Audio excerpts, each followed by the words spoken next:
retrouver ce matin pour ce nouvel événement, cette nouvelle matinale Expérience Lee. Pour ceux qui ne me connaissent pas, je suis Antoine Garon, un des fondateurs d'Alexandre et CEO. Voilà, donc on est ravis encore une fois de pouvoir démarrer cette nouvelle matinale. Voilà, sur un dispositif toujours hybride, du présentiel avec vous. Et on a 150 participants qui sont également en ligne pour suivre donc, cette thématique du jour autour de l'optimisation des coûts. Donc, c'est une bonne matinale avec la classe Analia. Voilà, je vais passer un peu dans la cette thématique. Bonjour à tous, bienvenue. Nous sommes encore une fois très contents de vous accueillir pour cette troisième édition d'Expérience by Adéquancy. L'idée en fait de ces matinales, c'est de pouvoir rencontrer les managers de transition.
De les avoir avec nous, puisque nous avons 4 personnes, 4 représentants des lignes.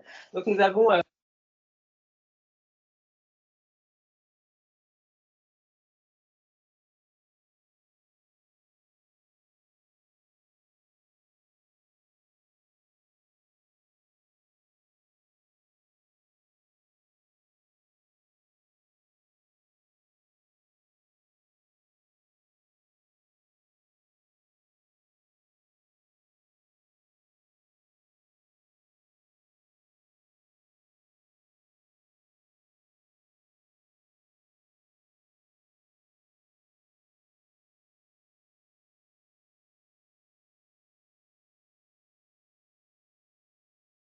de réaliser cette présentation qui va durer à peu près 1h30. Ça va être une présentation qui va être interactive.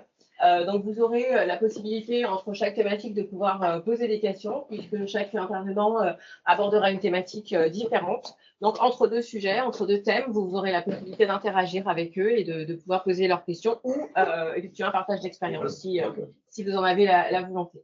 Voilà, donc je vais leur laisser la parole et puis je vous souhaite une bonne séance. Merci beaucoup. Alors, bonjour tout le monde. Alors, je te présente ici à distance. Déjà, merci. Je suis ravi de pouvoir être avec vous sur cette matinale. Vous verrez, alors là, vous avez refaire une présentation, même si vous l'avez bien fait d'énigmes. On va juste vous donner un peu une visibilité sur qui on est. C'était aussi vraiment l'objet de cette matinale par rapport à vos missions. Aujourd'hui, ce que vous pouvez rechercher lorsque vous prenez une mission et vos priorités. C'est pour ça que vous l'avez vu, on parle d'optimisation des coûts et on vous montrera, on a une méthodologie qui permet tout de suite, lorsque vous arrivez en mission, de pouvoir avoir une photographie sur des enjeux financiers très rapides à aller chercher, des véritables leviers d'optimisation à mettre, rapides, qui ne sont pas complexes, mais sur lesquels on ne pense pas souvent. Donc vous verrez, on vous expliquera notre méthodologie.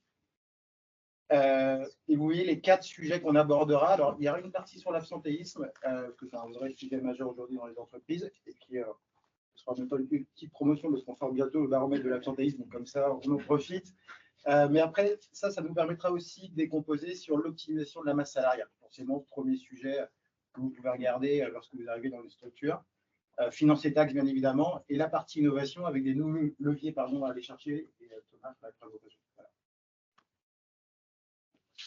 Alors, juste pour revenir, sans paraphraser ce que j'ai dit tout à l'heure par rapport à Emile, juste revenir sur notre mission. En effet, notre rôle et notre ambition, c'est d'accompagner nos clients sur l'amélioration de la performance aussi bien opérationnelle et financière. Concrètement, et surtout dans le contexte actuel, c'est les aider à aller chercher des nouveaux leviers de financement, réduire les coûts, bien évidemment, travailler aussi sur l'engagement collaborateur et améliorer les process, que ce soit en fiscalité, les process RH, et tout ce qui est lié au réglementaire également.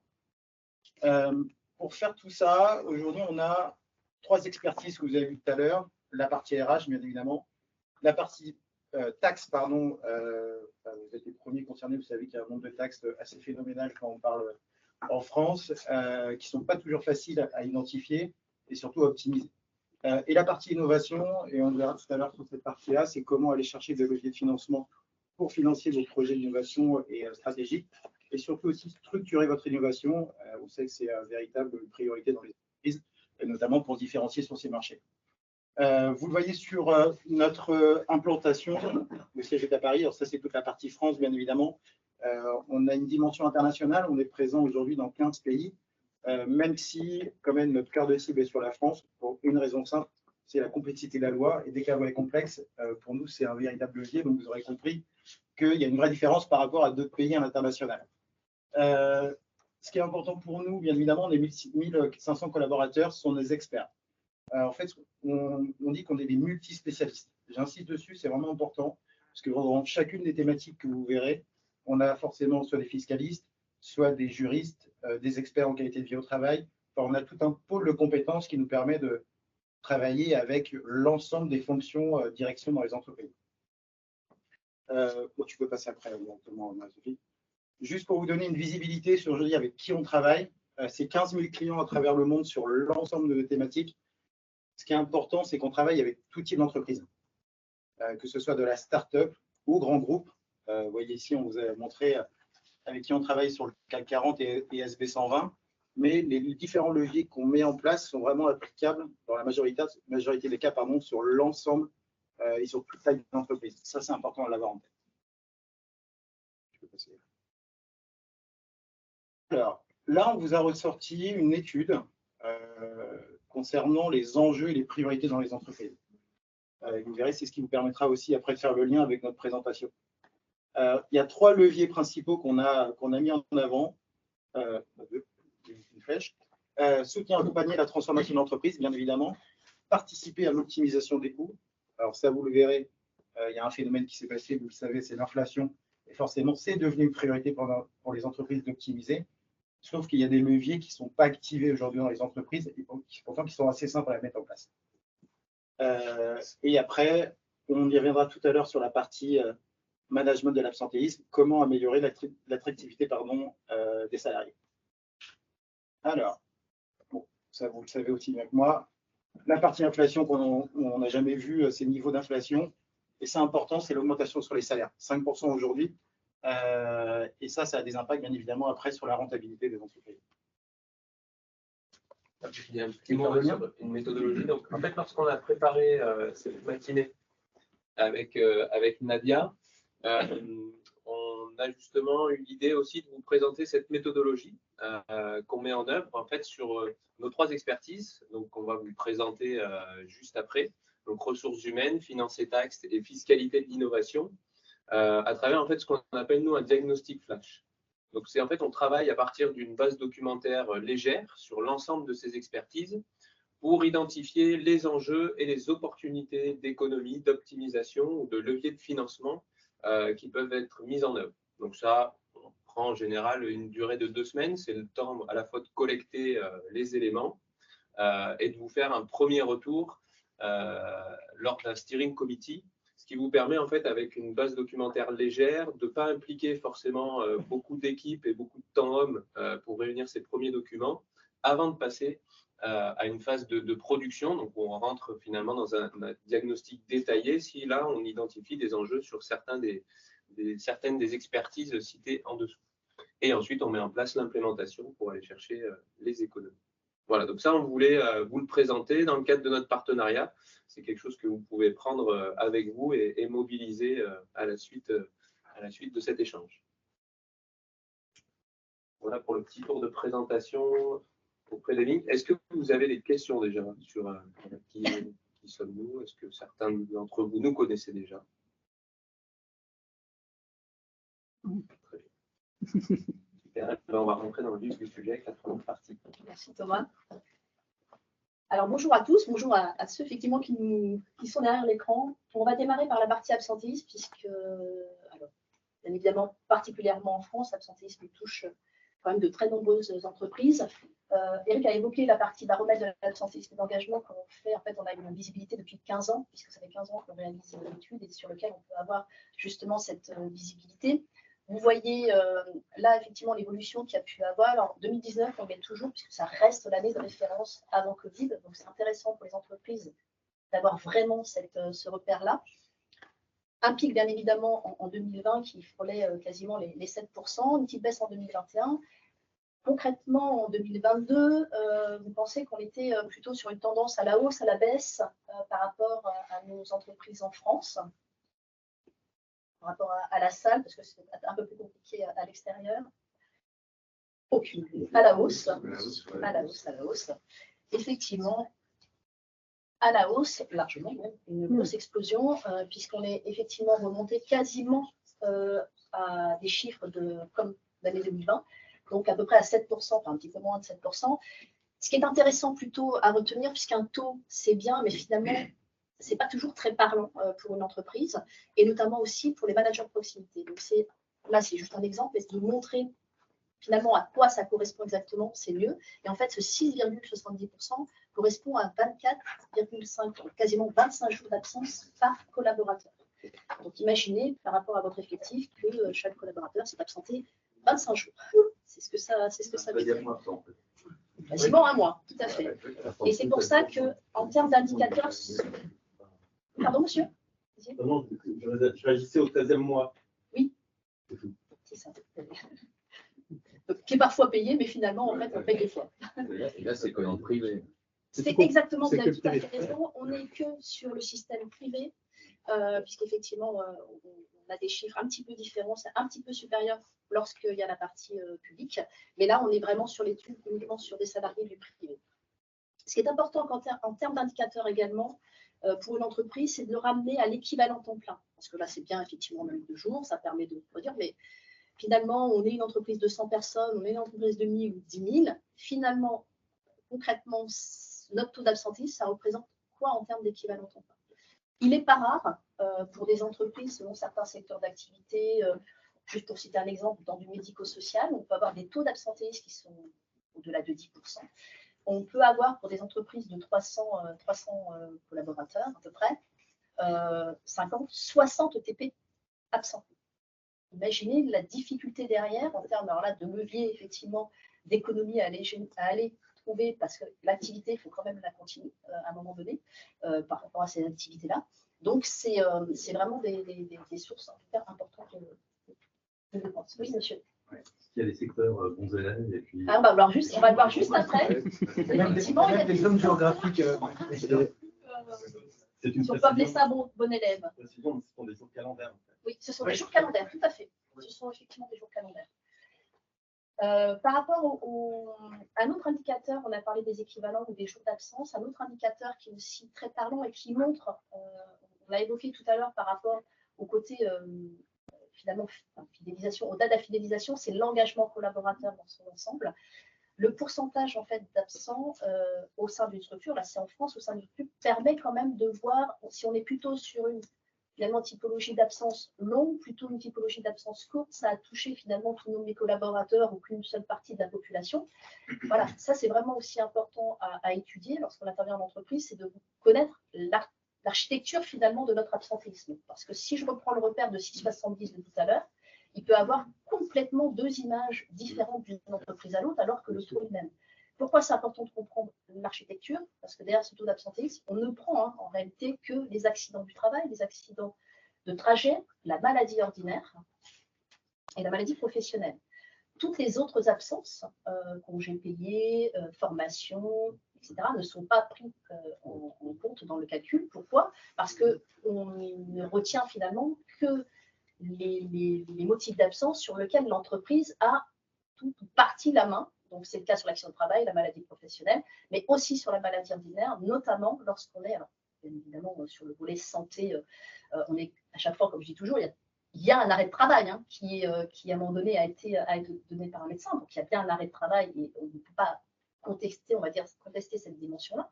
Mais pour autant, finalement, qu'est-ce qui va faire qu'un collaborateur, à un moment donné, va s'absenter ou ne va pas s'absenter pour un même type de santé? Et là, il y a toute la dimension, bien évidemment, entreprise et environnement personnel, beaucoup de choses aussi, c'est pas que l'entreprise, mais il y a des leviers, en tout cas, à actionner au niveau de l'entreprise, permettant de travailler sur cet engagement collaborateur.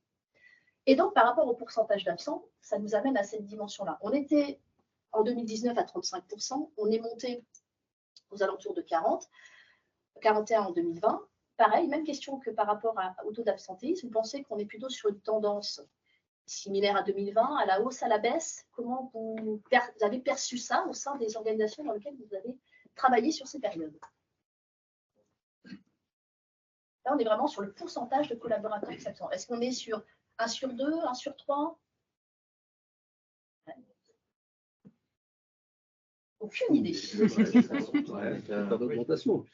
À l'augmentation, alors oui, qui a effectivement explosé, puisqu'on est quasiment sur un collaborateur sur 2 qui s'est absenté. Alors, il y a une petite explication quand même, on ne faut pas l'oublier qu'on était encore en période Covid, donc il y a eu pas mal d'arrêts courts à ce moment-là, mais ça ne justifie pas tout. C'est à peu près 50%, cette hausse-là, elle est liée à 50% à peu près par rapport aux arrêts Covid. Il y a quand même des autres 50% qui ne sont pas justement de ce fait-là. Les évolutions justement sectorielles, on évoquait il y a des secteurs qui sont effectivement plus touchés que d'autres par rapport à l'absentéisme. Par rapport au secteur que vous connaissez, naturellement, vous évoqueriez quel type de secteur avec un fort taux d'absentéisme? L'industrie. La logistique, manutention, oui. Médicale. Alors, ils vont tous y être, mais vous avez raison. L'industrie production. Oui, alors, non, l'industrie, bizarrement, n'est pas le secteur, bizarrement pas, mais en tout cas, c'est celui qui souvent vient, comme la santé, c'est souvent deux secteurs qui viennent assez rapidement. On est effectivement, l'industrie est plutôt, on va dire, dans ce qu'on disait tout à l'heure, les bons élèves, même si on ne peut pas forcément le qualifier comme ça, mais parce qu'en fait, l'industrie, alors le BTP, qui n'a rien à voir, vous allez me dire, mais dans les tendances au niveau de l'absentéisme, on observe d'année en année qu'on est à peu près sur les mêmes tendances. Et on va dire que c'est un secteur qui bénéficie quand même de démarches, une culture de prévention forte, parce qu'il y a depuis de nombreuses années, il y a cette exigence quand même autour de la santé et de la sécurité au travail, qui a fait qu'à un moment donné, il y a eu pas mal d'actions, et on va dire qu'il n'y a pas des industries, bien évidemment, qui ont une problématique autour de l'absentéisme, mais de façon générale au niveau national, c'est vraiment pas le secteur que l'on va retrouver le plus. Ce qu'on retrouve le plus, effectivement, transport logistique, on le retrouve bien évidemment, les services et la santé sont vraiment les trois gros secteurs. Il n'y a que la santé, finalement, le secteur de la santé qui n'a pas bougé. Tous les autres secteurs ont évolué. Et c'est vrai qu'un qui augmente fortement, c'est les services. Donc ça, c'est aussi quelque chose qui est vraiment à observer dans la durée, parce qu'on voit que même s'il y a eu une petite baisse en 2021, on est quand même sur une tendance forte, et on l'observe aussi globalement dans les entreprises que l'on accompagne. C'est quel type d'absentéisme au niveau des services qui font un tel taux? Alors, dans l'architecture, ça sera toujours la maladie ordinaire qui fait exploser le chiffre, vraiment. Donc, l'accident du travail et la maladie professionnelle sont toujours, en termes de volume, beaucoup plus petits. Donc ça, c'est un repère. On a un phénomène quand même actuellement par rapport aux accidents de travail. Ça avait diminué pendant de nombreuses années par rapport à ce que tu disais tout à l'heure sur les phénomènes de prévention qui ont été mis en place. Il y a eu une augmentation. Après, est-ce que ce sont des accidents de travail ou de l'arrêt maladie déguisé? parce que vous savez que la prise en charge n'est pas forcément la même dans les entreprises et on voit des faux accidents de travail. Et les maladies professionnelles, par contre, ont augmenté de nombreuses années, parce qu'on en reconnaît plus. Il y a un phénomène aussi un peu inquiétant qui peut arriver, inquiétant entre guillemets, le burn-out. Est-ce que demain, c'est les risques psychosociaux qui soient reconnus en maladie professionnelle? Donc, en effet, c'est plutôt l'arrêt maladie, mais il y a des phénomènes qu'on est en train de voir. On se demande si l'accident de travail professionnel va basculer, va être un sujet majeur dans l'absentéisme. Effectivement. Un point de repère aujourd'hui par rapport à la partie accident, on reprenait tout à l'heure le chiffre, si je reprends ce repère de 6,70%. Derrière, en fait, je ne sais pas si... Non. Donc, en fait, derrière, il y a vraiment, c'est important de savoir quelle est la part de la maladie, de l'accident du travail, de la maladie professionnelle et du trajet. La partie accident du travail représentait 0,80. Vous voyez, donc, alors, 0,3 pour la maladie professionnelle et quasiment pareil pour le trajet. On voit bien qu'effectivement, on est sur un taux très important pour la maladie ordinaire. Juste un point de repère quand même, lorsque votre taux d'absentéisme est au-delà de 1%, qui représente 1%, on va dire, de votre absentéisme, vous êtes quand même sur une problématique autour de la santé et sécurité au travail. Ça pourrait paraître petit si on prend 1 par rapport à 7, mais ça reste vraiment sur une problématique importante. On y reviendra sur quelques leviers aussi par rapport au risque professionnel, justement, et l'optimisation financière de cette partie-là, avec Eric tout à l'heure. Donc ça, ce sont voilà, des points de repère que vous pouvez repérer assez rapidement dans vos sociétés, et sur lesquels vous pouvez dire, ah oui, là, je vais peut-être quand même creuser un petit peu plus s'il n'y a pas quelque chose à faire.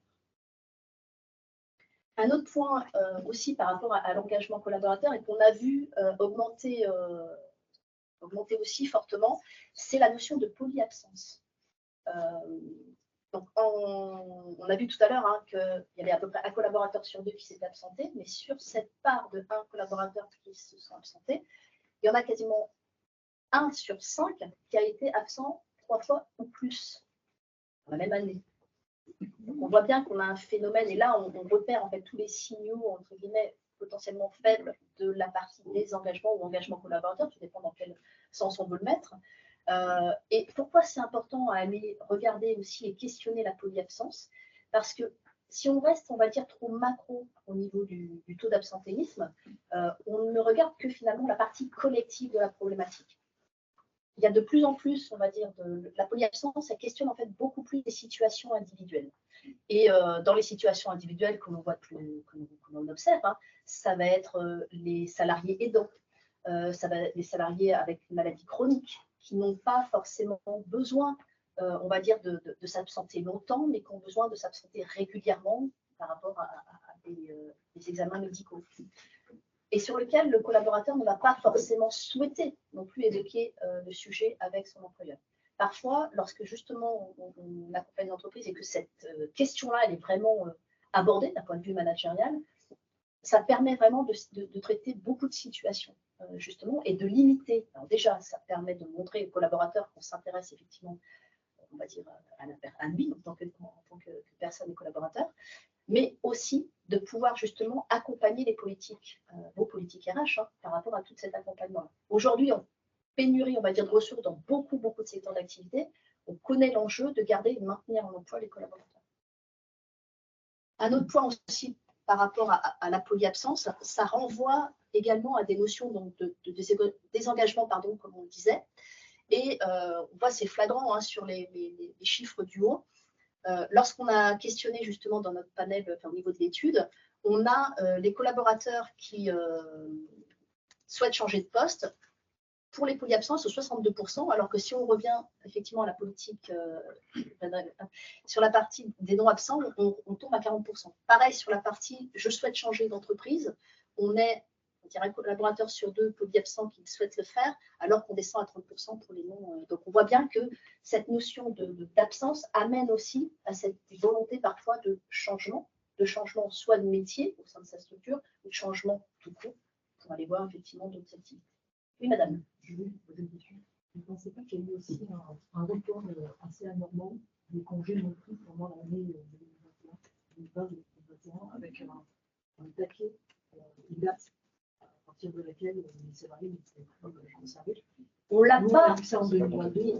Alors, on ne l'a pas. En fait, c'est un report et les personnes sont mises en maladie. On ne l'a pas forcément observé de façon. On peut l'avoir en cas particulier sur certaines structures, mais globalement, ce n'est pas un phénomène que l'on a observé qui a en tout cas permis d'expliquer cette augmentation. C'est quand même énorme. En fait, il y a eu beaucoup de petites absences. Voilà. Après, il ne faut pas se mentir, le gros du paquet, c'est sur la maladie longue, la maladie au-delà de 3 mois. Et très souvent, les entreprises, donc là, parce que là, on garde l'ensemble des absences, quelle que soit la durée d'absence. Beaucoup d'entreprises, dans le calcul, vont calculer ça, mais parfois vont exclure justement certaines maladies longues parce que la prévoyance prend le relais, par exemple, etc. Ça ne change en rien, le collaborateur n'est quand même pas là et que le collaborateur faut quand même le gérer, on va dire, par rapport à l'effectif et par rapport à l'après. Comment, effectivement, on va réaccueillir le collaborateur. Et comment on va s'en séparer, puisque c'est déjà le cas. Donc, et parfois, en fait, cette dimension-là, elle a tout son sens par rapport à toutes les politiques quand même de maintien dans l'emploi qu'on évoquait. On est quand même dans une ère où l'allongement des carrières, on ne va pas se la prendre. Elle se décale. Donc aujourd'hui, à 45 ans, on est qualifié de senior, mais en soi, on démarre notre deuxième carrière. Hein. En fait, on a encore la moitié à faire, puisqu'à 65 ou 67 ans, on pourra peut-être espérer partir à la retraite. Donc, tout ça pour dire qu'aujourd'hui, cette notion de maintien dans l'emploi est de plus en plus prégnante dans les entreprises parce que ça va avoir un effet sur la productivité mécaniquement. Et il faut transformer parfois certains métiers parce qu'on ne pourra pas effectivement maintenir en activité. Vous parliez de la logistique, par exemple, des collaborateurs qui ont effectivement un certain âge ont plus de mal à réaliser certaines tâches que d'autres. Pour autant, leur expérience est importante. C'est comment remodeler aussi cette activité. Monsieur, vous avez une question? Est-ce que vous avez des études éventuellement par tranche d'âge? Oui. Parce qu'effectivement, on voit philosophie alternative, on a se projeter au-delà de 3 ans, et que moi je suis en formation de right management, et en 2005, déjà on était vieux, spécialement par une étude mondiale pour les chasseurs de tête à 43 ans, en 2005 déjà. Et d'un côté, les seniors partent, donc l'entreprise se mise de sa substance. Et il n'y a pas de lien intergénérationnel. Donc, là, est-ce que ça en fait des indicateurs de veille au-delà, je dirais, d'être effectivement des chiffres Tout à fait. dingues? Au niveau national, très clairement, les plus de 51 ans font exploser le chiffre. On est très largement au-dessus en termes de pourcentage que les moins de 30 ans. Ça, c'est au niveau national. Par contre, ce n'est pas rare d'observer quand même dans certaines entreprises dans le cadre intervient. Si on intervient, c'est quand même une problématique autour de l'absence, où des populations plus jeunes sont justement concernées. Et c'est là, et là, pour le coup, elle augmente, elle est plus faible, mais elle augmente quand même d'année en année. Et quand on dit plus jeune, c'est en deçà de 30 ans ou en deçà de 40 ans. On a les deux, hein, bien évidemment, les deux repères. Donc ça. Et le point aussi, il y a l'absence courte qu'on évoquait, mais il y a aussi l'absence longue. Et aujourd'hui, on observe également des absences longues pour les plus jeunes. Ce qui n'était quasiment pas le cas précédemment, évidemment, maladie grave ou chronique d'un collaborateur. Mais aujourd'hui, on évoquait avec Eric sur la partie santé mentale, de façon plus globale, il y a de plus en plus, bien évidemment, d'arrêts en lien avec cette dimension. Et qui amène à des absences longues mécaniquement. On voit des reconnaissances, enfin, des risques psychosociaux sur des profils très jeunes, ce qui n'existait pas il y a encore quelques années. On le voit de plus en plus. Enfin, c'est pas une vague non plus. En tout cas, c'est des signaux en tout cas, anticipés. Et un éclatement par type de responsabilité. Oui, là, on l'a pas, mais on pourra effectivement vous communiquer, on va dire, dans l'étude un peu plus complète, on pourra vous la communiquer, bien entendu, sur ce baromètre où il y a aussi la distinction cadre-non-cadre. Pareil, les non-cadres, forcément, vont être sur un taux d'absentéisme plus fort. Par contre, pareil, on observe quand même une augmentation globalement de la population cadre en absence. Et notamment sur les dimensions de santé mentale. Indépendamment des aspects confidentiels sur la nature de la maladie, de l'absence longue durée, on sait dire que c'est une maladie liée au RPS ou à des conditions de travail perçues par le collaborateur. Comment est-ce que vous Alors, sur la... Ça, c'est il y a tous les aspects confidentiels hein, sur la nature de la maladie qu'on veut maintenir. Donc, voilà. Alors, on peut l'avoir. Sur la partie accident du travail. accident de travail, on l'a. On a la formation sur la partie maladie, vous ne l'avez pas. Non, Non, c'est voilà, parce que moi j'ai travaillé dans un très très gros taux de turnover et d'arrêt maladie quand je suis arrivée. Donc même si je n'ai pas pu discuté avec chaque personne qui était en maladie, mais j'ai quand même pu identifier qu'il y avait un environnement qui était fortement favorable à l'arrêt maladie. Mais voilà, mais je ne sais pas comment est-ce qu'on peut le confirmer par ailleurs. Alors, ce n'est pas les indicateurs qui vont le confirmer. Non. Quand on travaille avec nos clients, les indicateurs nous donnent des alertes. Après, c'est tout le travail de diagnostic plutôt quali, interview, déplacement, rencontre avec les équipes, qui nous permet d'identifier ces situations-là. En effet, sur un indicateur, vous ne l'avez pas. Mais le plus souvent, quand même, ce que l'on rencontre, c'est que c'est le seul indicateur statistique qui nous dit on a possiblement un problème au travail. C'est quand même une relation très directe entre le taux d'absentéisme et l'ambiance, l'engagement. C'est ça, statistique qui Et celui-ci est le taux d'accident de travail maladie professionnelle. Oui, oui, quand je dis. Suivant le secteur d'activité. Je parle de l'absentéisme. Hein. Dans son ensemble, mais tout à fait. C'est un indicateur suivi. Et qui, en plus, peut s'objectiver par d'autres aspects, qui est par exemple le taux de départ, le taux AT maladie, qui nous est transmis par secteur. Donc on sait qu'il y a, à travers ce taux de départ, des secteurs qui sont plus accidentogènes que d'autres, etc., etc. Donc quand on se compare par rapport à ce taux de départ, on peut se dire là, on est vraiment très très loin, on a pas de problème. C'est ça, c'est comme tout benchmark. De toute façon, ça permet tout de suite de mettre une alerte. Par contre, ce qui est important, c'est que là, on vous donne des chiffres qui sont globalisés, parce que national. Quand une entreprise fait une étude, là où c'est très important, c'est pas de rester au niveau de l'entreprise. Parce qu'après, il y a deux aspects potentiels. Soit c'est une problématique par rapport à l'entreprise en tant que telle, c'est la culture d'entreprise, etc. Ou soit c'est sur un endroit donné dans l'entreprise, et notamment tout l'aspect managérial qui est hyper important. Et c'est pour ça, encore une fois, c'est des signaux faibles après qu'il faut analyser, mais il ne faut surtout pas rester au niveau juste d'indicateurs globaux, parce que sinon, ça va être...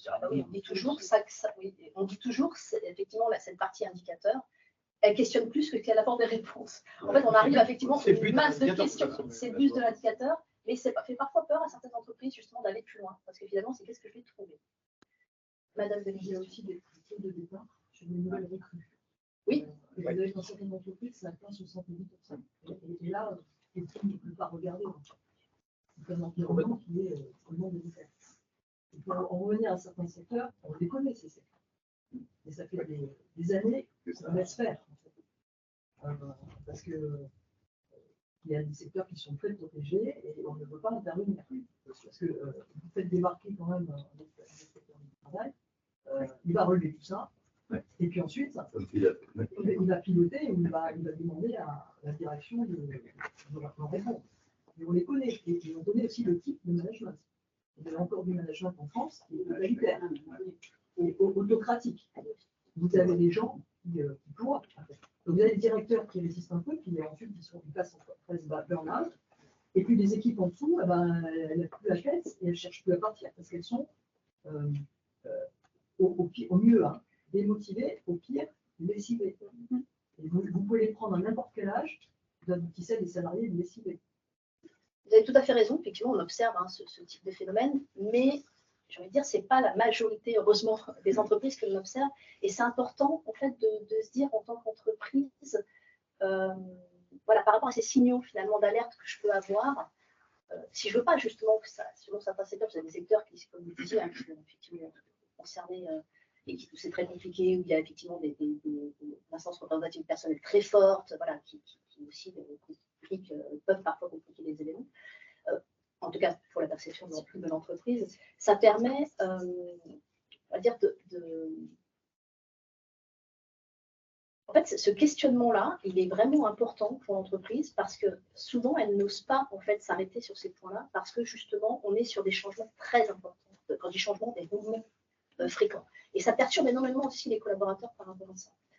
Aujourd'hui, c'est pas rare de voir qu'une direction a changé tous les 1 an, c'est pas où je vais l'apprendre. Donc, et du coup, si on n'est pas dans une culture quand même, ou si effectivement on n'a pas instauré un minimum de culture, en fait, c'est l'éternel recommencement pour le collaborateur finalement qui reste. Hein. Et c'est vrai que, on le voit d'ailleurs dans les critères d'engagement collaborateur, on voit bien que cette dimension-là, elle perturbe quand même. Et c'est vrai que le fait de se projeter dans l'avenir est quand même plus compliqué. Et donc, ce détachement progressif. Après, il n'y a aucune entreprise qu'on accompagne qui est surprise de son entreprise.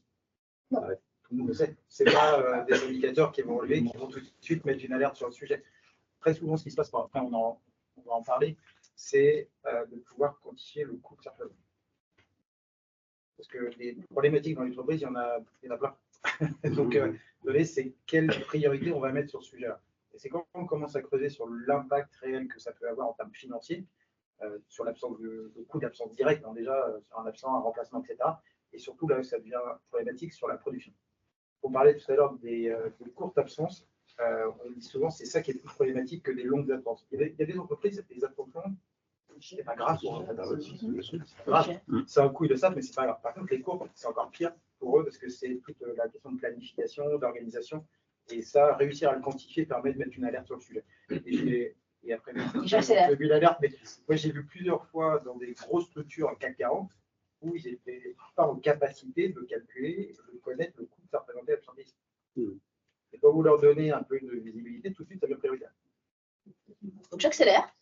Désolé, il faut juste qu'on avance un petit peu sur la conférence. Vous pouvez rappeler juste les sources de vos chiffres. Quelles sont les sources en fait? Alors, ce sont les nôtres avec notre partenaire H2R La Mondiale. Ah d'accord, c'est l'ensemble de vos études, de vos interventions. Oui, intervention et toute la base client d'H2R La Mondiale. Ah d'accord. Donc rapidement, au niveau des critères d'engagement, les conditions de travail en fait arrivent en numéro 1. Alors, la rémunération aussi, et ça on en reparlera par rapport, mais ça reste un élément très important évidemment. Le contenu du travail et la conciliation qui pro vie perso. Finalement, les critères qui font qu'on reste dans l'entreprise, on est quasiment sur les mêmes, ce qui est plutôt, j'allais dire, une bonne nouvelle pour les entreprises, parce que ça veut dire qu'il y a vraiment des actions possibles, finalement, où on attend à peu près la même chose.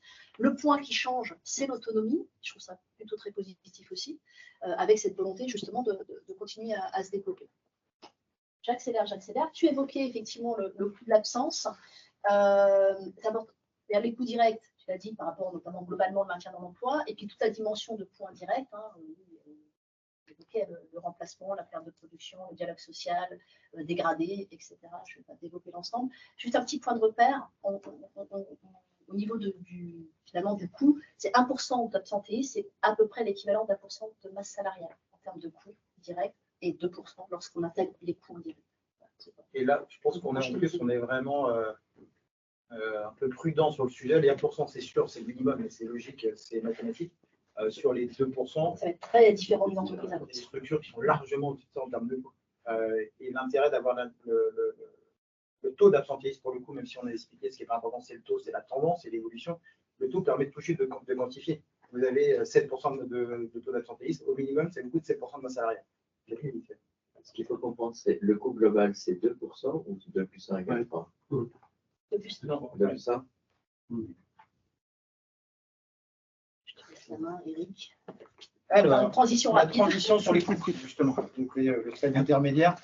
Donc là, vous avez vu toute la partie absentéisme, et là, on a justement finissé par l'impact sur les coûts. Ce qu'on vous évoquait tout à l'heure au tout départ, notre intervention auprès de structures, notamment direction financière et direction des ressources humaines, et une fois qu'on a dit ça, donc ça nous coûte cher, quels sont les différents leviers à aller chercher pour pouvoir justement, compenser cette augmentation des coûts qu'on peut présenter. Et là, on va se focaliser sur la partie coûts RH avec les différentes composantes des coûts RH. Alors, on a identifié et on va vous présenter 5 actions potentielles pour justement avoir un impact sur ces coûts RH. L'audit des charges sociales, j'y viendrai juste après, l'optimisation des versements nets, des versements d'indemnité en net, par exemple, ça c'est des actions concrètes à mettre en place dans votre gestion de la paye pour aller faire de l'optimisation et ne pas augmenter directement votre masse salariale avec une augmentation des salaires, mais contourner un peu la chose pour quand même votre salarié à une augmentation de salaire, comme travail. Les aides à l'embauche, qui est un véritable sujet, avec des montants et des enjeux qui sont énormes. On parlait d'accident de travail et maladie professionnelle tout à l'heure, il y a des leviers d'optimisation à aller chercher. Et la partie comment externaliser les tâches stratégiques. Alors, l'optimisation des charges sociales, c'est pas où que je vais attendre que le droit social est complexe en France. Par contre, 90% aujourd'hui des contrôles URSSAF amènent à une régularisation. C'est juste énorme. En fait. Et ce qui est encore pire, c'est que les contrôles URSSAF ne sont pas d'accord entre eux. C'est dramatique, mais c'est la réalité. Aujourd'hui, on a la capacité à travailler sur l'ensemble du territoire, donc on voit les différentes positions des URSSAF. Et c'est pratiquement à chaque fois, quand on fait une optimisation, nous, on s'appuie sur ce qu'on a vu sur une URSAF et on l'applique sur l'autre. Ils ne sont pas d'accord entre eux. Donc, si le contrôleur a une vision de la loi, parce que je veux dire, ils ne sont pas d'accord entre eux, comment vous voulez qu'une entreprise soit sereine par rapport à ses charges sociales, les charges patronales? Donc, ce levier-là, alors là, on parle vraiment des charges patronales, bien évidemment, ça n'impacte uniquement l'entreprise, pas le salarié.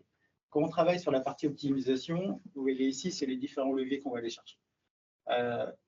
Toute la partie exonération de charges, je pense que certains d'entre vous peuvent être confrontés à votre activité, c'est tout ce qui est notamment la réduction générale de cotisation.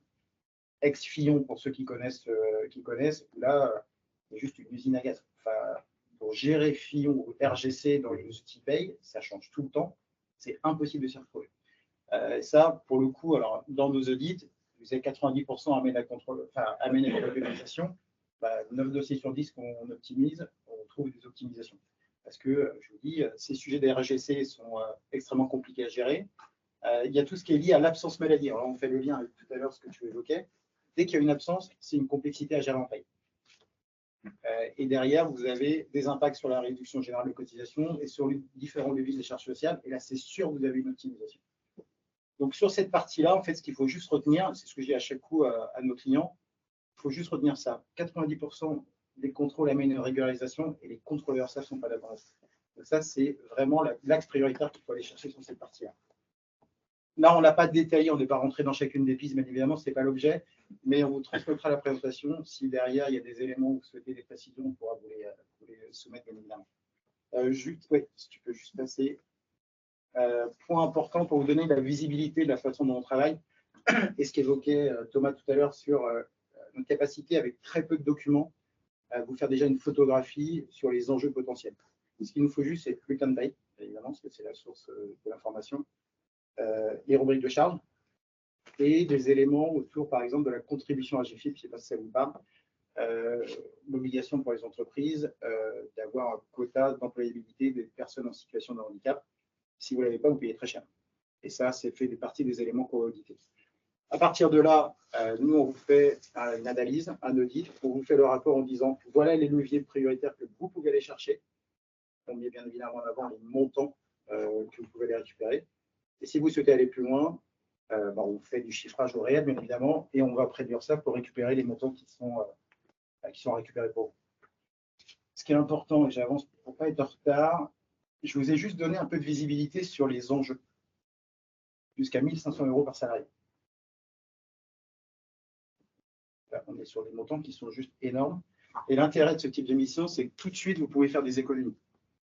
Quand vous faites une récupération auprès des URSSAF, ça met à peu près 3 mois, on ne va pas se le cacher, le temps que tout le dossier soit géré et qu'il vous fasse le remboursement. Par contre, vous pouvez faire de la mise en place, c'est-à-dire tout de suite en paye, vous pouvez changer les règles de paye et après faire des économies donc sur le chiffre. Donc ça fait partie des leviers prioritaires à aller chercher sur la table.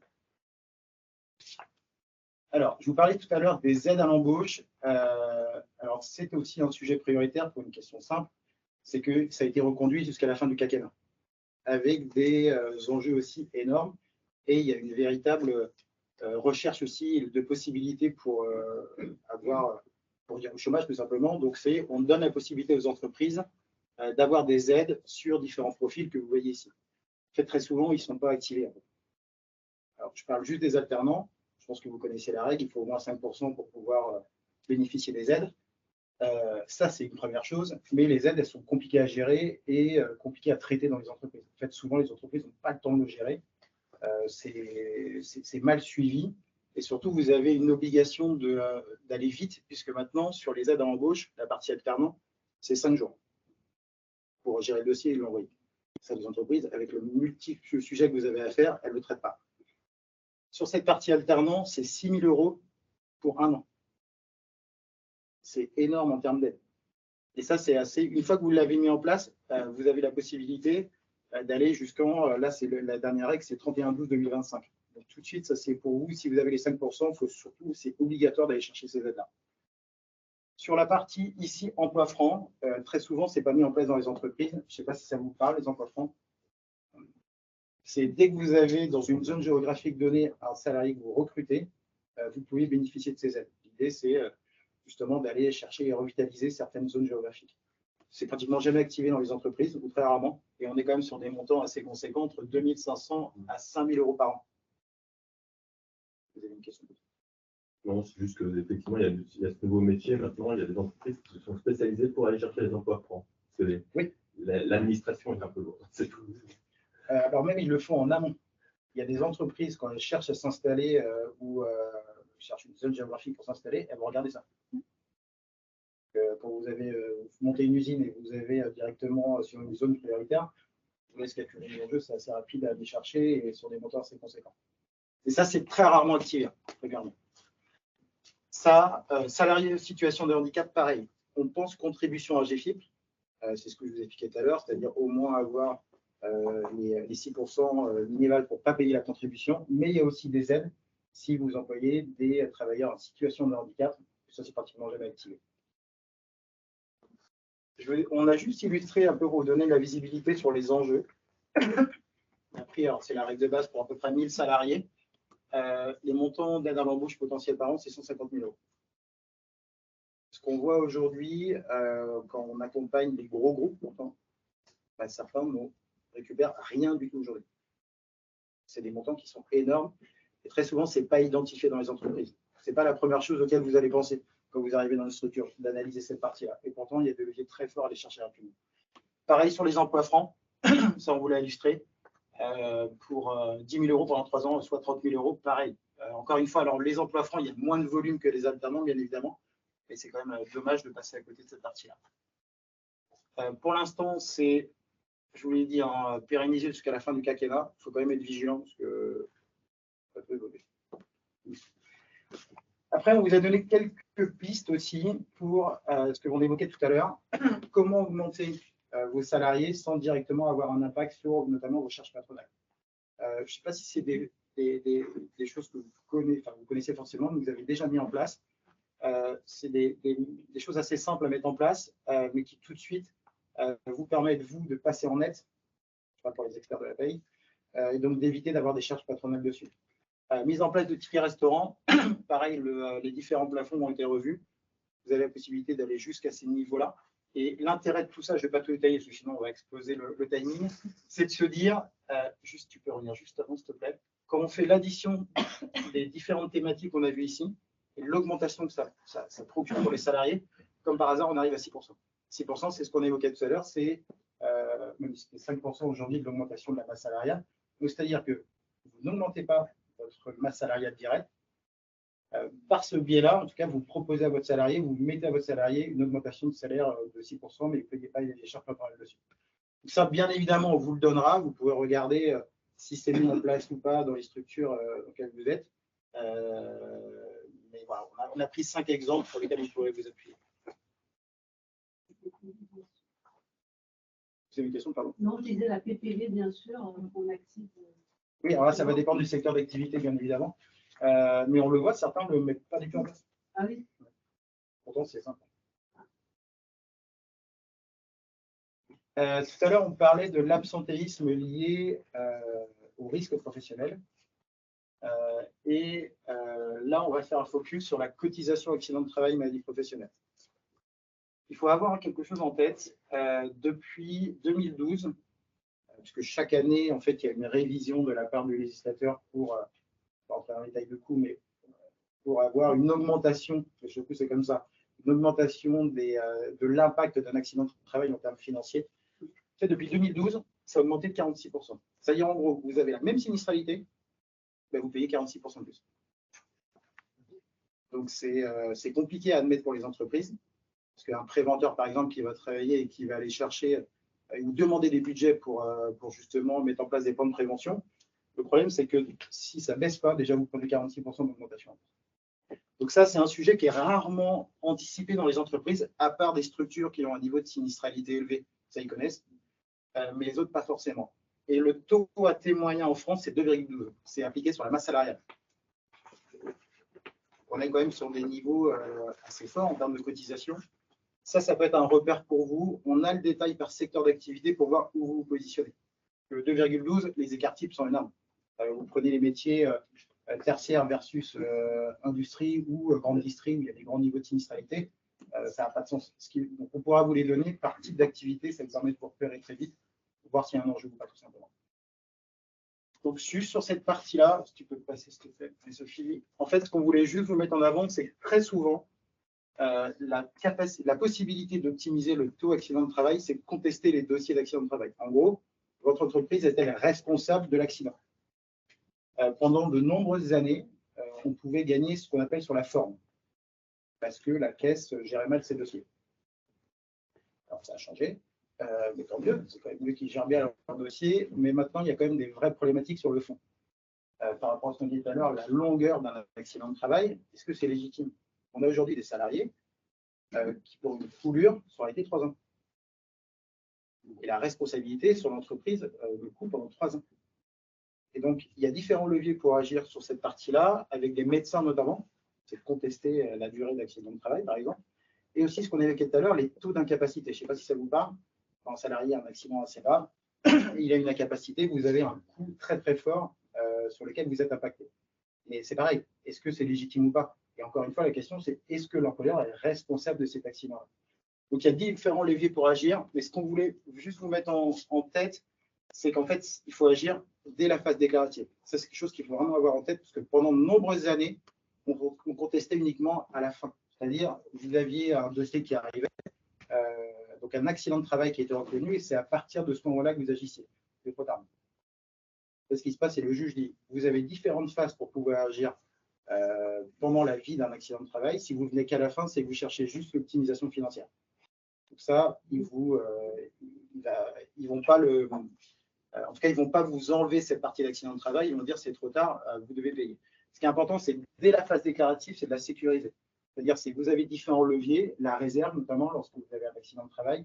Et c'est là que vous pouvez tout de suite mettre en avant le fait que l'entreprise n'est pas responsable. Et c'est à partir de ce moment-là que vous aurez les leviers nécessaires pour après contester si le dossier est reconnu à caractère professionnel. Donc ça, on voulait vraiment insister, mais encore une fois, on vous donnera les éléments. C'est que ce n'est pas uniquement au contentieux qu'il faut agir, c'est dès la phase déclarative, vous avez des leviers à aller chercher. Et peut-être quand vous arrivez dans une entreprise, au-delà du taux qu'on a vu tout à l'heure, qui vous donne un repère, c'est de regarder comment est traité l'accident de travail chez vous.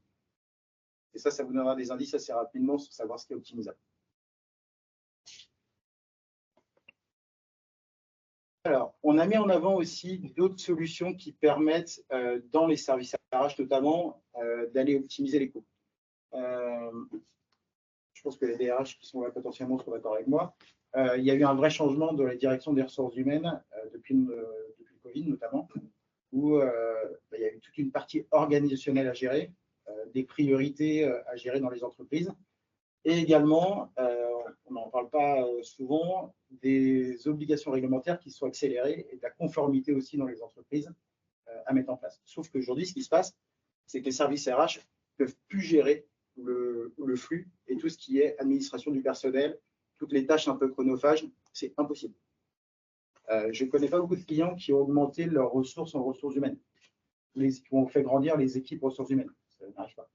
Donc, ce qui se passe, c'est que les entreprises vont se concentrer, les directions ressources humaines vont se concentrer sur leurs vraies problématiques, alors engagement collaborateur, tout ce qui est lié au recrutement, attractivité des talents, mais ça, ils ne peuvent plus le gérer. Donc, nous, ce qu'on leur dit, toute cette partie administration du personnel pur, gestion de l'absence, gestion des risques professionnels, on en a parlé, les visites médicales. C'est horrible, les visites médicales. Vous êtes obligé d'être conforme par rapport à ça, sauf que le problème, c'est que la médecine, enfin les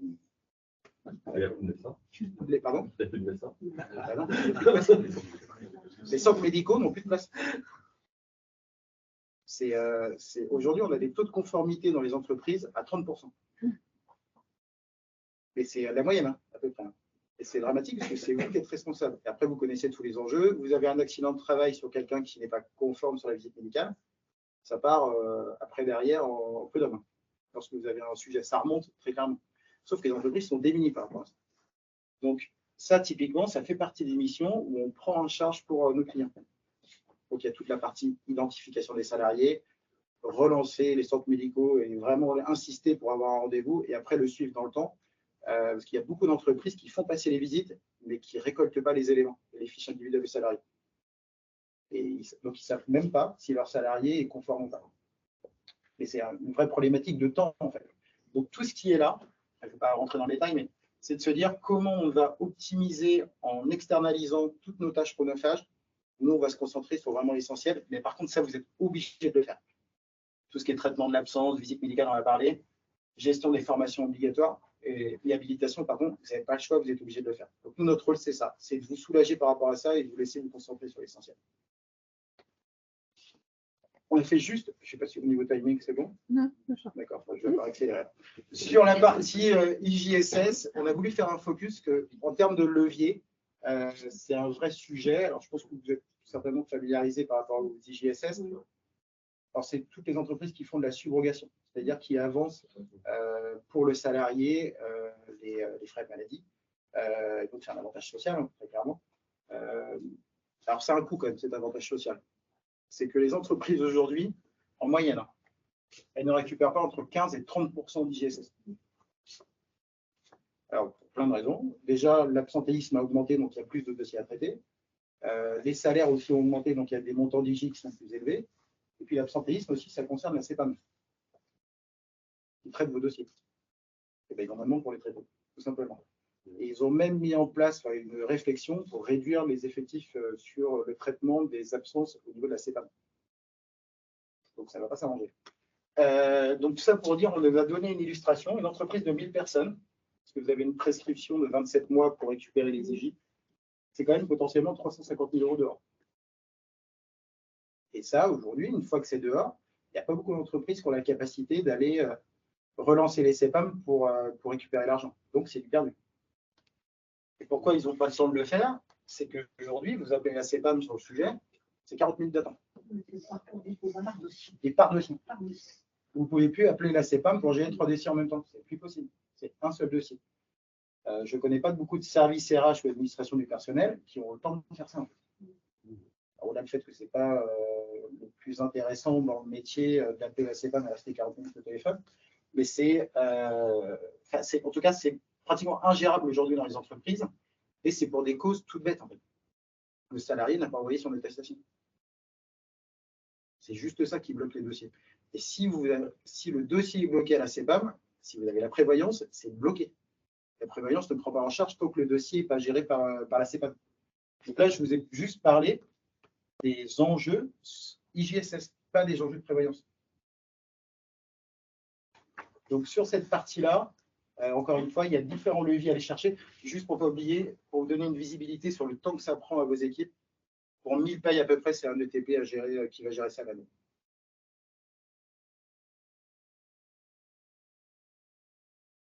Alors, juste pour vous donner la visibilité sur les approches possibles sur la partie IJSS, soit vous travaillez sur le passé, donc ce que je vous ai évoqué, les 27 mois de prescription sur lesquels vous pouvez agir.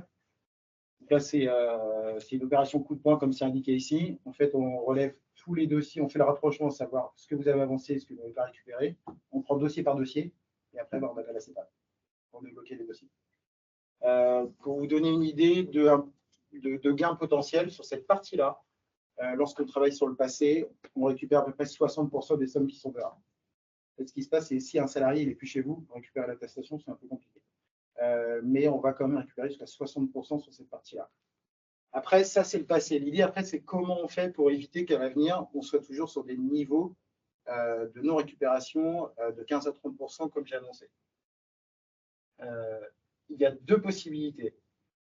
IJSafe, ça, c'est notre côté marketing, et côté IJ Externe, c'est tout de suite à la gestion du dossier, à la gestion de l'absence, à la saisie de l'absence, on prend en fait.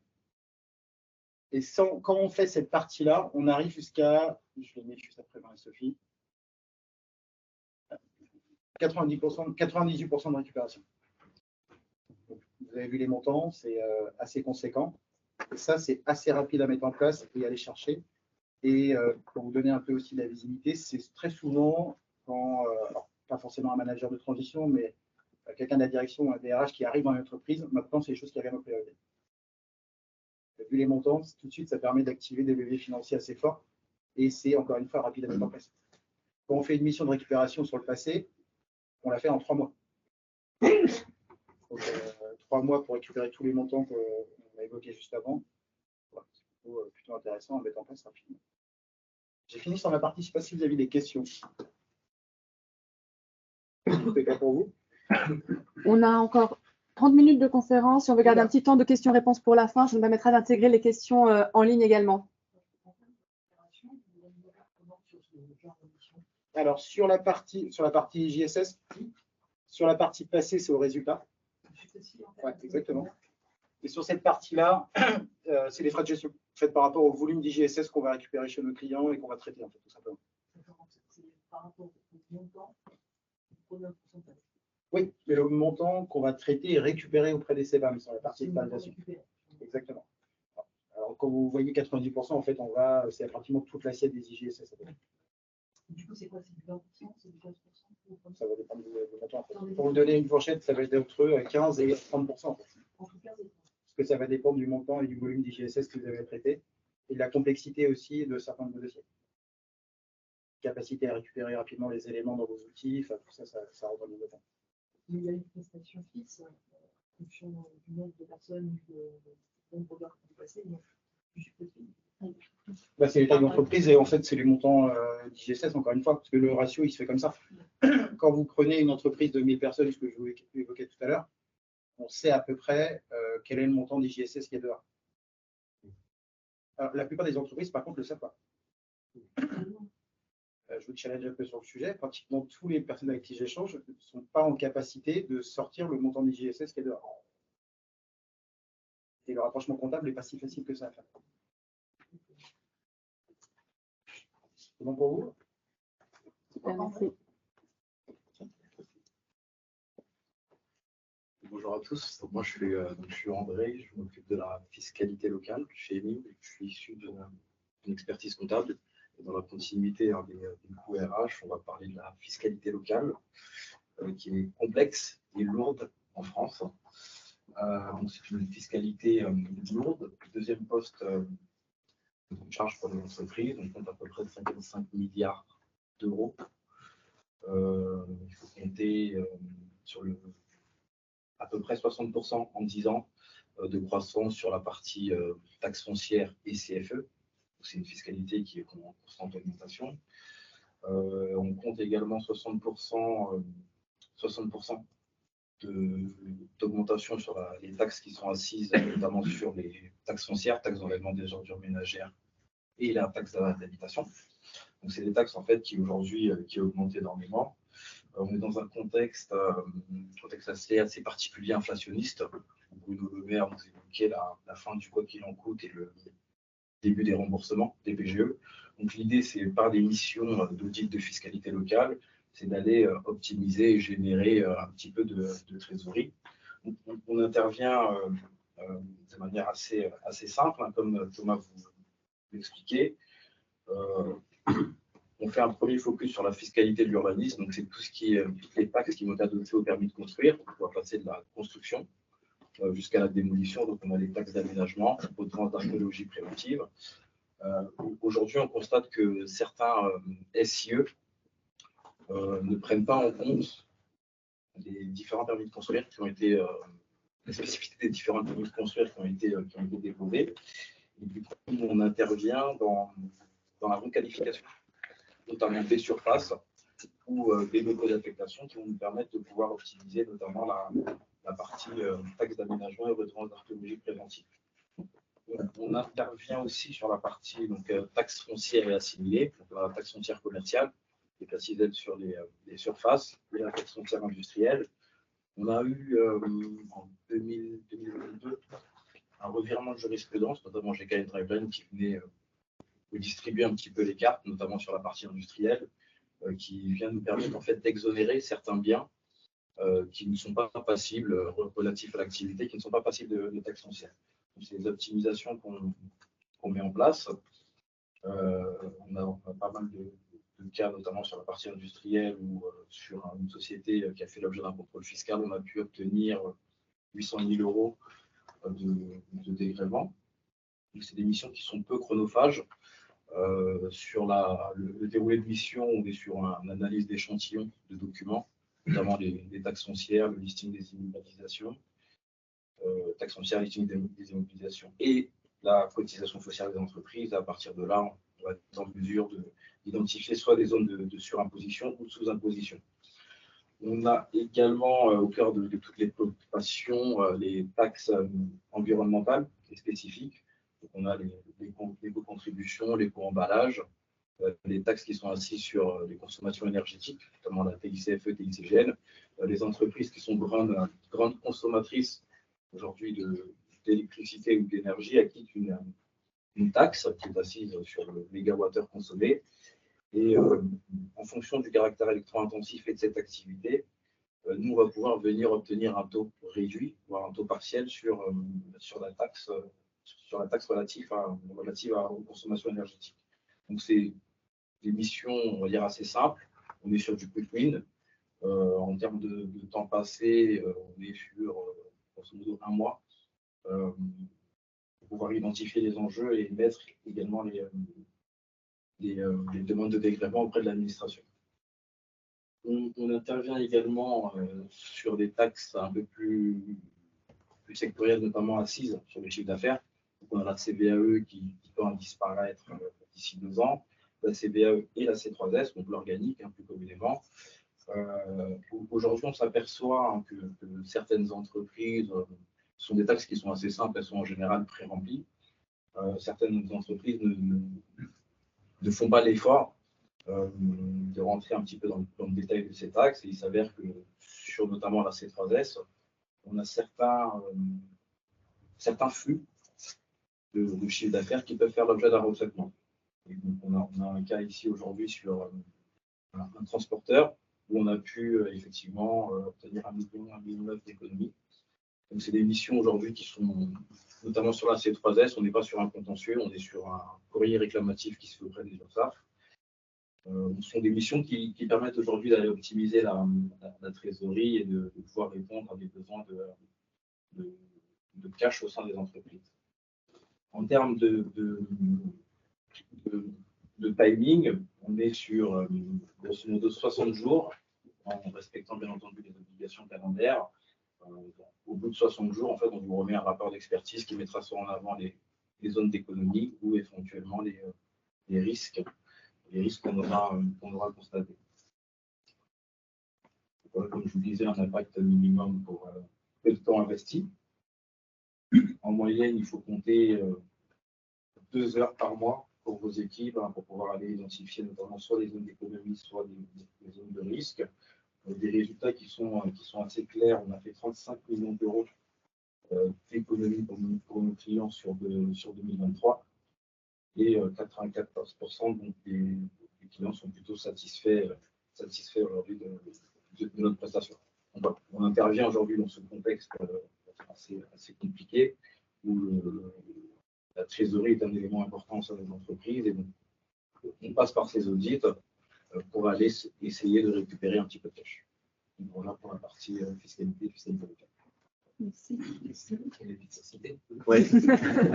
Et juste le délai pour récupérer le cash, c'est quoi le délai? Une fois que vous avez établi le diagnostic. Le diagnostic sur la partie industrielle, ça va dépendre des SIE, on est entre 3 et 6 mois.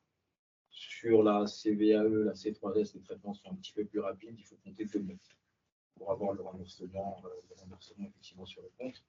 Et comme sur la partie RH, on est sur une rémunération exclusivement successive. Il n'y a pas d'avance de trésorerie, ni de frais forfaitaires, on dépose le dossier, on suit les réclamations, on se rémunère sur un taux de partage qui aura été modifié. On regarde les 30%. Tout va dépendre du périmètre qui est confié. Est-ce qu'on est sur un audit la fiscalité au sens large, taxe foncière, CFE, C3S? On aura un taux préférentiel, mais on est entre 15 et 30% des notes économiques. Juste, je rebondis sur les parties-là. Important, c'est les économies réalisées. Ça paraît évident, mais je le précise quand même. Ce n'est pas les économies présentées ou estimées.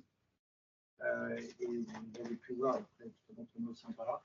Et c'est aussi le but, bien évidemment, ce que je disais tout à l'heure de cette présentation, c'est que ces leviers-là qu'on vient d'évoquer, on est assez confiant pour avoir ce type de résultat. Parce que c'est des leviers à aller chercher rapidement et avec des enjeux qui peuvent être très importants. Ce sont des remboursements pour le passé, des économies pour le futur. Quelle est la taxe qui est contributive de l'économie quand vous constatez en entreprise? C'est la taxe foncière ou c'est plutôt taxe foncière industrielle. Taxe foncière industrielle et la C3 et la C4.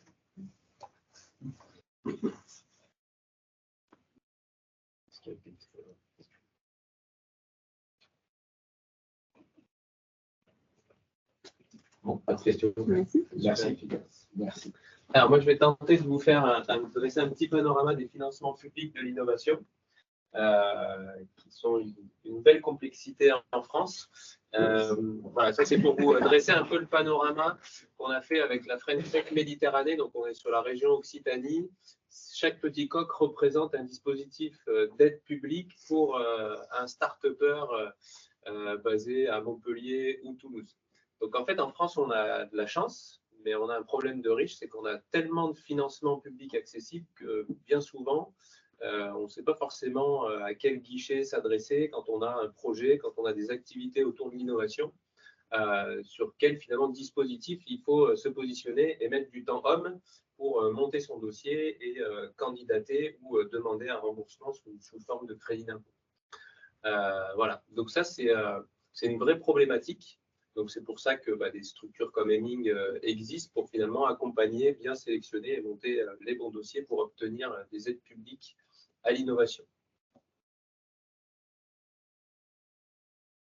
Donc je vais dresser un panorama assez simple sur, en fait, on distingue deux grandes familles de financement public de l'innovation en France, qui sont les financements directs et les financements indirects.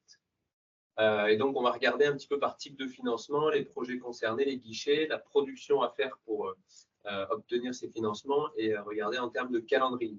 Ce qu'il faut distinguer, c'est quand on va parler de financement direct, on va plutôt regarder les projets futurs, c'est-à-dire on va parler de dépenses non engagées.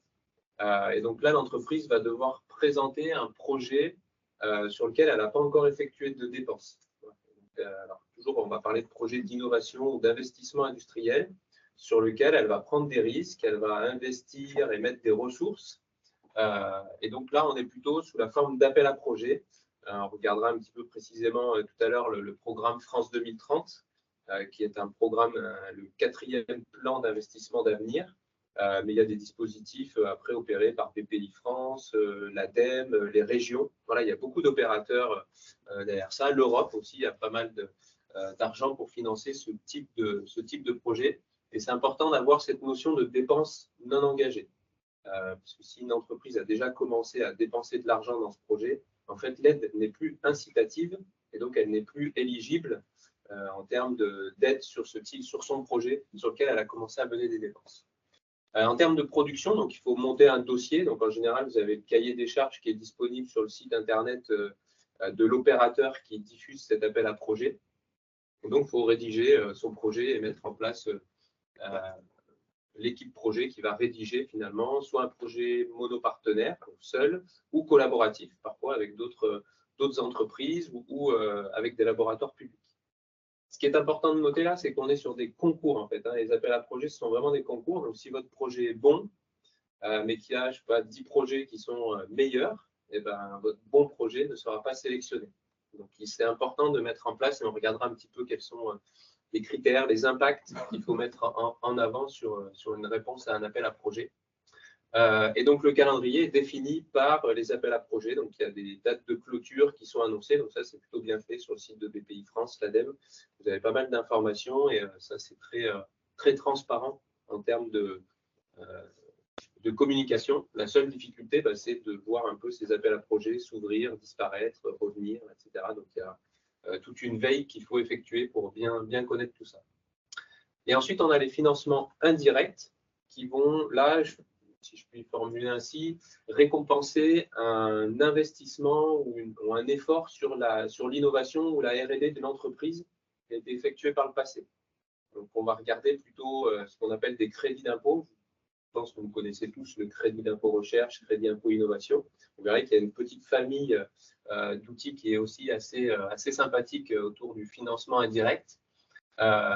Et donc là, ça se passe plutôt par des déclarations CERFA en général. Donc on fait une déclaration au moment de la déclaration de son impôt sur la société. On va calculer un montant, on déclare ce montant-là et on récupère une portion en crédit d'impôt. Et puis après, on peut être soumis à contrôle fiscal et c'est à ce moment-là où l'administration vérifie que ce que vous avez déclaré est bien conforme. Voilà, donc c'est en général pour les entreprises qui clôturent au 31/12, il y a une déclaration de l'IS qui est faite mi-mai, donc on approche de la date de ce moment. Est-ce qu'il y a déjà des questions par rapport à ces deux grandes familles de financement? J'imagine que vous devez les connaître, mais je ne sais pas si vous les distinguez ainsi.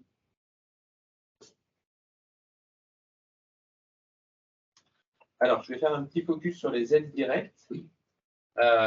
Donc, en fait, il y a deux grands axes majeurs aujourd'hui sur le financement autour des aides directes, donc à travers des appels à projets en France, qui sont des projets d'innovation. Donc là, on va mettre en place une équipe d'ingénieurs, de docteurs qui vont travailler sur un nouveau process industriel, un nouveau produit assez en rupture quand même. Il faut être assez innovant pour être sélectionné sur ce type d'appel à projet. Et puis, vous avez aussi l'autre axe, l'investissement industriel. Donc là, on va plutôt travailler sur les aspects d'industrialisation, d'installation de capacité industrielle aussi. L'État va même financer du rapatriement de production, de capacité de production de l'étranger vers la France, dans un objectif de réindustrialiser le pays, de travailler sur la souveraineté aussi de certaines filières industrielles.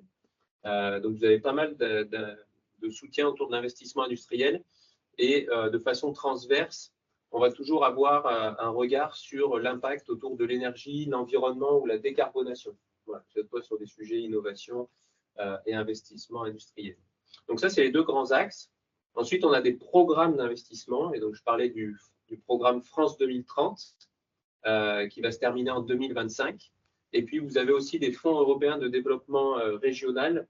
Donc ça, c'est de l'argent de l'Europe qui est mis à disposition des régions pour aussi financer des projets d'innovation et d'investissement industriel surtout. Donc, on est un petit peu plus en aval sur la chaîne de valeur du développement de produits. Et derrière ça, vous avez des opérateurs qui vont opérer ces enveloppes en émettant ces fameux appels à projets. Donc, les deux plus grands acteurs, c'est BPI France et l'ADEME aujourd'hui en France. Mais vous avez aussi les régions qu'il ne faut pas sous-estimer et la Caisse des dépôts qui est intéressante sur la partie infrastructure et qui peut financer des gros montants en termes d'infrastructure. Voilà. Et donc, si je fais un petit focus sur le programme France 2030, il y a 54 milliards d'euros qui vont être mis sur 5 ans. Et donc, cette année, il y a presque 8 milliards d'euros qui sont mis sur différentes typologies de projets dont j'ai parlé tout à l'heure, donc des créations d'usines, différents secteurs prioritaires, la santé, l'agroalimentaire, des technologies, l'intelligence artificielle, on en parle beaucoup. Chaque appel à projet contient une petite brique ou un volet autour de l'intelligence artificielle. Et donc ça se transmet à travers des appels à projets nationaux, des enveloppes régionalisées qui sont publiées sur les différents appels à projets. Et donc quand on parle d'appels à projets, je disais, on a ce phénomène concours. Si on regarde le taux de sélection national, on est environ sur 20% des projets candidats qui sont sélectionnés sur des projets d'innovation. Et sur des guichets autour de l'investissement industriel, on est plutôt sur des taux de 30% de sélection. Et donc, la valeur ajoutée, finalement, de travailler avec un acteur comme Hemming, c'est d'augmenter ce taux de succès. Donc, quand on mobilise les équipes, derrière, on a un petit peu plus de chances de travailler et de remporter l'appel à projet. Donc, on multiplie par 3, finalement, ce taux de succès. Grâce, finalement, à notre retour d'expérience, c'est notre capacité à faire maturer les projets et mettre en avant les bons critères d'impact pour le projet et surtout pour le financeur. Puisque le financeur public va regarder finalement pas forcément la même chose que l'entreprise. L'entreprise va travailler plutôt sur sa compétitivité, l'innovation, c'est ces axes-là qu'elle va mettre en place. L'État va plutôt regarder l'impact sur la décarbonation industrielle, sur la souveraineté de la filière, etc. Donc, c'est aussi notre capacité à faire dialoguer ces deux mondes, financeurs publics et entreprises, pour que le projet soit retenu. Donc ça, c'est un slide qu'on vous transmettra, mais qui donne un petit peu à qui sont accessibles finalement ces appels à projets. Donc vous voyez, toute taille d'entreprise. Il y a un critère qui est à prendre en compte, c'est les fonds propres. Si certains d'entre vous travaillent avec des startups, en fait, le financeur public va donner une subvention à hauteur des fonds propres disponibles. Si vous avez 200 000 euros de fonds propres, vous pouvez obtenir 200 000 euros de subvention maximum. Donc, qu'est-ce qu'on va financer? On en a parlé, hein, des projets d'innovation, des projets d'investissement industriel et des projets de décarbonation des activités sur des secteurs prioritaires identifiés par l'État. Et donc, c'est surtout ces impacts-là que souvent l'entreprise sous-estime, mais qui sont très importants pour les financeurs publics. Donc ça, c'est des signaux faibles que vous pouvez regarder quand vous avez des projets à venir dans l'entreprise pour voir si finalement ils cochent un peu toutes ces cases pour vous dire, bah, tiens, il y a des chances d'aller finalement candidater sur un appel à projet, puisque en termes de compétitivité, d'impact sur l'environnement, on coche certaines cases. Et donc, c'est ça qu'on met en avant aussi au travers du projet dans sa réponse à appel à projet.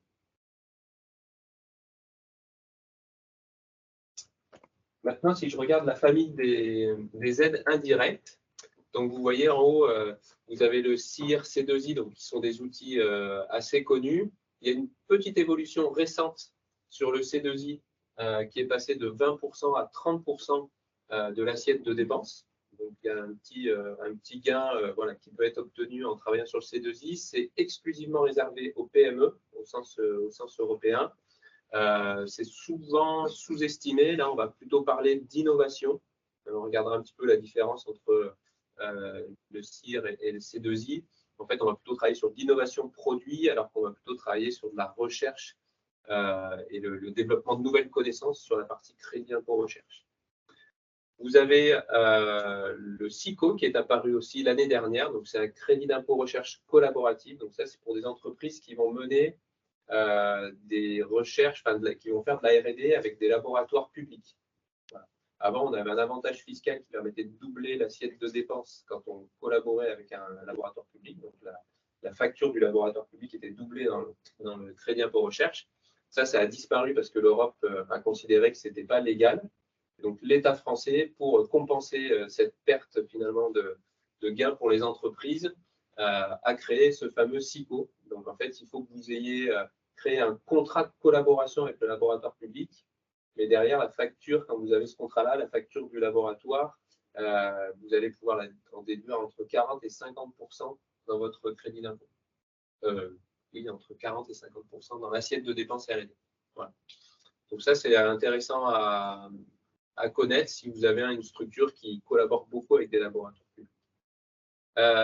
Plus récemment, cette année, l'État a créé le C3IV. Donc, c'est un crédit d'impôt investissement industrie verte.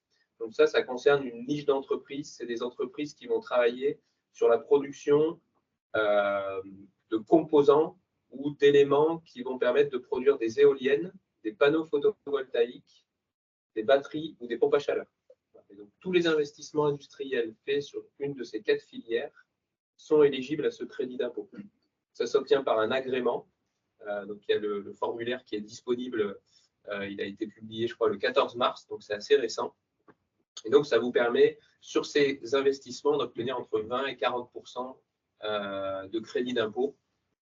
Donc, ça, c'est plutôt aussi efficace et c'est un outil qui est unique en Europe et qui a un vrai avantage. Donc, c'est fait à la fois pour maintenir ces activités-là en France et même en attirer de nouvelles pour avoir la création d'usines de batteries. Vous en avez peut-être entendu parler dans le nord de la France. Il y a des grosses usines qui sont en train de se monter. Là, les pompes à chaleur, hein, on a un mix énergétique de plus en plus électrifié puisqu'on veut le décarboner. Et donc, il faut se chauffer avec des pompes à chaleur. Donc, pareil, les industriels des pompes à chaleur sont incités à développer leur capacité industrielle. Et enfin, une fois que l'entreprise dégage des bénéfices après toute sa R&D et déposer des brevets ou des logiciels, on peut travailler sur un outil qui s'appelle l'IP-Box. Je ne sais pas si certains d'entre vous en ont déjà entendu parler. C'est un outil qui a évolué récemment, qui existe depuis un moment, mais qui a évolué récemment, puisqu'il est éligible aux entreprises qui développent des logiciels.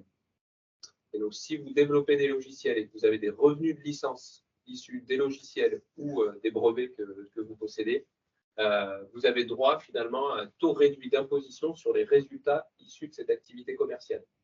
Là, on va chercher aussi des jolis gains pour les entreprises, puisqu'on peut revenir dans le passé. Donc, voilà, ce taux réduit qui passe de 25 à 10% est plutôt efficace et beaucoup d'entreprises le méconnaissent. Et dernière petite chose, pour ceux qui travaillent avec des startups, le statut JEI a évolué aussi cette année. Donc, il s'élargit un petit peu. Vous avez maintenant un statut jeune entreprise innovante de croissance. qui doit être encore précisé en termes de décret, mais qui offre de façon exclusive la possibilité à des investisseurs privés, type business angel, de défiscaliser leur investissement. Aujourd'hui, un investisseur privé va préférer choisir d'investir dans une JEI, puisqu'il va pouvoir défiscaliser son investissement, et c'est souvent quand même pour ça qu'il va effectuer cet investissement, en plus de l'attrait du projet d'entreprise.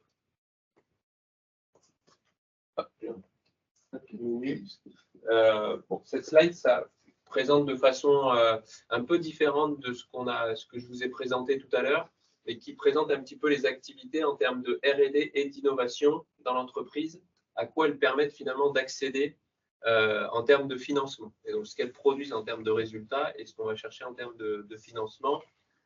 Et on fait un gros focus sur la partie CIR, IP Box, et puis crédit d'impôt innovation, qui est souvent méconnu. Ces dispositifs sont cumulables. Ce n'est pas parce qu'on déclare du crédit impôt recherche qu'on ne peut pas déclarer du crédit impôt. Évidemment, dans les appels à projets qu'on a évoqués précédemment, si vous avez un appel une subvention dans le cadre d'un appel à projet, vous pouvez aussi déclarer du crédit impôt recherche ou du crédit impôt innovation sur la partie qui n'est pas subventionnée par l'État. Donc tout ça, c'est vrai que les entreprises en général manquent de stratégie d'accès au financement public et privilégient en général un seul outil, alors qu'en fait on peut finalement les séquencer dans le temps et parfois même les empiler entre les dispositifs directs et indirects pour pouvoir derrière optimiser finalement son financement de l'innovation. Justement, pour compléter, sur la partie indirecte, je pense que vous voyez, quand vous rentrez dans l'entreprise, deux cas. Soit des secteurs d'activité, peut-être d'entreprises un peu plus nouvelles qui ne connaissent pas forcément ce dispositif, d'aller chercher, et d'autres structures où ils sont, et notamment le secteur d'activité, qui connaissent bien. Par contre, ce qu'on voit souvent, c'est que ce n'est pas optimisé. Et ça, c'est aussi notre rôle, c'est d'aller bien rechercher l'ensemble des projets qui sont actifs dans les entreprises et remonter l'information. Ça paraît simple comme ça, on se rend compte très souvent qu'il y a plein de projets dans les entreprises qui ne sont jamais identifiés. L'accès à l'information n'est pas simple. On a aussi des outils pour ça, pour faciliter ces remontées. Donc voilà, c'est souvent ce qu'on dit, il y a souvent deux possibilités, soit une entreprise qui n'a aucune connaissance du sujet, toute nouvelle, ou des structures, secteurs d'activité où ils sont déjà rodés, entre guillemets, ils connaissent ce dispositif. Mais voilà, petit conseil, n'hésitez pas à aller optimiser ce qui est fait, parce que souvent on se rend compte qu'il y a des leviers complémentaires. Et on peut revenir dans le passé 3 ans en arrière sur ces outils. Un mot sur le crédit impôt recherche, c'est le premier budget de financement de l'innovation en France. Donc il est remis en question à chaque nouvelle loi de finances, mais finalement il perdure dans le temps. Donc on a à peu près 27 000 déclarants. Et donc vous avez en fait un guide du MESRI qui est publié chaque année et qui permet d'apporter des précisions sur les justificatifs attendus. Donc une slide après qui explique un petit peu comment fonctionnent finalement les 4 grandes étapes de la gestion de son crédit impôt recherche, crédit impôt innovation. J'aurais pu lister toute la famille finalement des crédits d'impôt qu'on a vu précédemment, ça fonctionne à peu près pareil. Donc on identifie dans un premier temps les projets, les dépenses éligibles. Donc ça, nous, on fait par exemple un SWOT avec des projets en risque, des projets qui paraissent complètement éligibles, on a suffisamment de documentation et de preuves pour bien les défendre, et des projets qu'on exclut. Ensuite, quand on a sélectionné ces projets, on va faire un calcul de ces montants. Et puis ensuite, on passe à une justification financière et technique. Donc ça, c'est un dossier technique rédigé sur chaque projet qu'on va déclarer au titre du crédit d'impôt recherche ou innovation. Et enfin, on travaille donc ça dans notre prestation à l'accompagnement contrôle fiscal. Donc dès qu'un de nos clients est contrôlé, ou à une demande de justification auprès de l'administration, on l'accompagne et ça inclut ça dans notre prestation. Et je crois que c'était le dernier slide. Extraordinaire, timing, extraordinaire. On va prendre 5 minutes pour des questions ensemble, et puis après, si vous le souhaitez, on va prendre encore un petit peu de temps pour échanger plus directement. Si vous le souhaitez, on s'était juste engagé à libérer nos intervenants plus tard à 11h, parce que la journée se poursuit pour tout le monde. Voilà, comme ça, vous avez encore un petit peu de temps pour pouvoir approfondir certains sujets. Alors, moi, j'ai une question. Vous avez parlé de possibilité de défiscaliser un investissement d'un investisseur privé. C'était dans quel contexte? Avec peut-être un petit peu de vite. En fait, une entreprise qui veut augmenter ses fonds propres dans le cadre de sa croissance va faire rentrer à son capital de nouveaux actionnaires. Donc en général, une entreprise sur son, on va dire, premier tour de levée de fonds fait souvent rentrer ce qu'on appelle des business angels. Donc c'est des particuliers, vous et moi, qui souhaitent investir au capital d'entreprise pour les aider dans sa croissance. Ça, j'ai compris, mais voilà. Quelle est la structure qui permet de défiscaliser après, c'est sur vos impôts.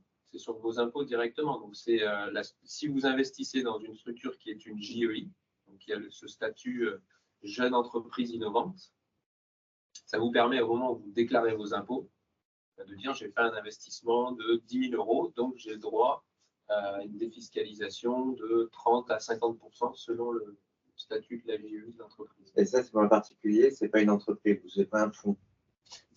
Non, c'est pas un fonds professionnel. Voilà. BPI France, par exemple, qui a un fonds qui s'appelle BPI France Investissement, eux, ils ne vont pas défiscaliser ce qu'ils investissent dans les entreprises. Donc, vous avez les business angels, vous avez aussi toutes les plateformes de crowdfunding qui se développent beaucoup, c'est tout le temps des particuliers qui investissent dans des entreprises. Est-ce qu'il y a d'autres questions? Non? Est-ce qu'on a des questions en ligne? Non? Bon, très bien. Merci beaucoup. Merci à Ouais. vous. Vous souhaitez prendre un petit temps d'échange, nous devons libérer la salle dans une trentaine de minutes, une vingtaine de minutes même. Donc voilà, vous pouvez échanger et peut-être échanger vos coordonnées et contacts. Ça peut être intéressant dans le cadre de vos futures missions de garder les numéros de téléphone bien précieusement de nos intervenants ou du moins des contacts. Voilà. Nous, à Desconcy, n'hésitez pas à scanner le QR code que nous avons affiché sur les murs. Ça vous permet de nous rejoindre sur les réseaux, notamment LinkedIn. N'hésitez pas aussi à mettre à jour vos profils sur la plateforme en indiquant les différentes missions, les plus récentes du moins, celles que vous avez eu à réaliser. Ça nous permet aussi, dans le cadre des missions sur lesquelles nous sommes mandatés, de pouvoir avoir des profils à jour et de pouvoir les présenter correctement aux clients qui nous sollicitent. Voilà, merci encore d'être venu. Vous êtes présent? Oui. Les managers de transition en ligne vous remercient car c'est très clair et une très belle présentation. Merci. Merci. Oui, effectivement, je confirme, c'était de très grande qualité. Merci d'avoir répondu présent et j'espère à très bientôt pour une nouvelle collaboration. Avec plaisir. Merci beaucoup.